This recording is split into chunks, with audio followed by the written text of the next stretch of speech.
kejengena Arden ini jadi dan kejembat naga bynta lojong unailan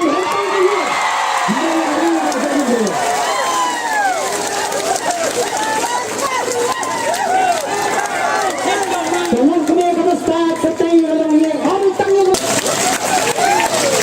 nene hakapor kharwe biji ngalayo yagani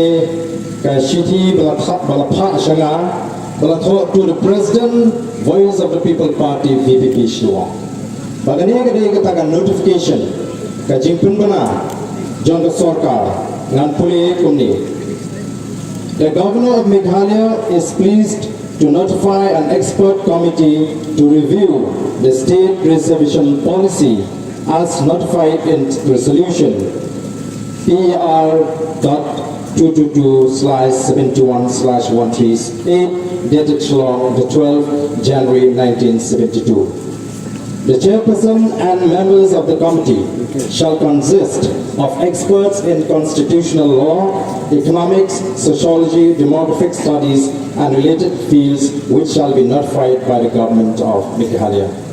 The expert committee shall undertake a review of the state reservation policy by obtaining views from all stakeholders and by conducting field visits to all parts of the state. Kini jingpun bana juga sarkar ba kantung ya kata expert committee kaban kentut ya kita gibriu kibatip ha shapan ga riji senshar kibadan kibatip ha ga subject jaga economics ka sociology demographic studies bat kiwi kibanta kini kabani ngila tawa ho habang ila sedang bani keren ya gani kamat don shibun kibala penting don shibun kibala bertendru balesi Arden ula penki mo ya kai ka bala penelam syaga Jing senang tanri ko mangila keluar nila bu ya ni gamat hakimat Jing keluar ke Jing dan hektek election pledges ke jong ka party bahkan ban review ya reception policy ka diga win ni mat ke ba nila let show patpa bat kum tang nila budin ya ka ba ki way pat lesi ke so ba kalong ka ethan bani keren ya gani gamat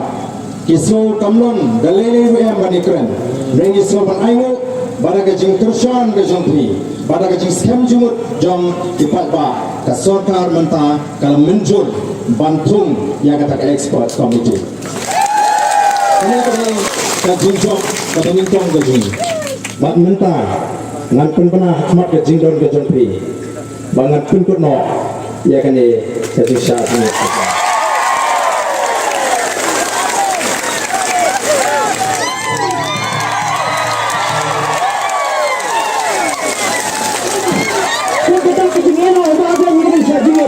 dan kejembat naga bynta lojong unailan